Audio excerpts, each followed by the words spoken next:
최순실 국정농단 사건을 파헤칠 특별검사가 임명되면서 특검보 인선 작업 등 본격적인 수사 준비에 들어갔습니다. 또 검찰도 이제 막바지 수사에 힘을 쏟고 있습니다. 특별수사본부 연결합니다. 김주영 기자. 네, 검찰 특별수사본부가 마련된 서울중앙지방검찰청입니다. 어제 이 특별검사가 임명됐는데요. 바로 수사가 시작되는 겁니까? 네, 청와대가 어제 박영수 전 서울고검장을 특별검사로 임명하면서 특검 체제에 막이 올랐습니다. 하지만 바로 본격적인 수사가 시작되진 않습니다. 이번 특검은 특검보 4명, 파견검사 20명 등 최대 108명의 인원으로 구성돼 슈퍼특검이라고까지 불리고 있는데요. 특검은 특검보 등 수사 인력 구성을 시작으로 20일 동안 준비 기간을 거칠 예정입니다. 수사를 실질적으로 이끌어갈 특검보의 경우 박 특검이 후보 8명을 골라 대통령에게 요청하면 대통령이 그 가운데 4명을 임명하게 됩니다. 이후 파견검사와 수사관들을 충원하게 될 텐데요. 법무부와 대검과의 협의를 거치겠지만 전례를 볼 때 기존 수사를 진행해왔던 특별수사본부 인력이 다수 포함될 것으로 예상되고 있습니다. 그렇다면 특검은 어떤 부분을 주로 수사하게 됩니까?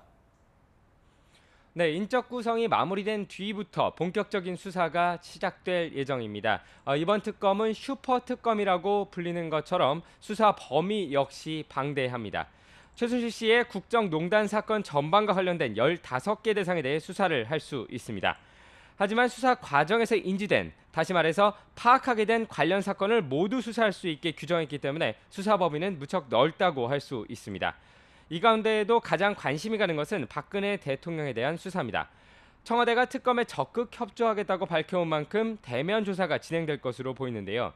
이 과정에서 기존 혐의는 물론 여전히 의혹으로 가득한 세월호 7시간의 비밀이 드러날지, 또 대통령에게 뇌물 혐의가 확인될지 등에도 관심이 쏠리고 있습니다. 이런 가운데 검찰은 최대한 수사를 진행할 것이다 이렇게 밝혔죠. 네, 그렇습니다. 일반적으로 특검 수사가 시작되면 검찰은 수사를 멈추고 관련 자료를 특검에 넘기게 됩니다. 하지만 검찰은 아직 특검 수사가 본격적으로 시작되지 않은 만큼 최대한 수사를 진행할 것이라고 밝혔습니다. 일단 검찰은 기존에 구속했던 김종 전 차관과 최순실 씨의 조카 장시호 씨에 대한 기소 처리를 진행할 예정입니다. 또 최 씨의 딸과 관련된 2대 특혜 입학이나 대기업 면세점 특혜 의혹 등에 대해서도 관련자들을 소환하며 수사를 벌이고 있습니다. 이뿐만 아니라 김기춘 전 청와대 비서실장, 우병우 전 청와대 민정수석에 대한 수사가 진행될 가능성도 남아 있습니다. 이미 이들은 앞서 국정농단을 묵인하거나 개입한 혐의 등으로 고발된 피의자 신분인데요. 검찰이 막바지 수사의 초점을 두 사람에게 맞춘다 해도 별다른 문제가 없는 만큼 사실상 수사 의지에 달린 것이 아니냐는 분석도 나오고 있습니다.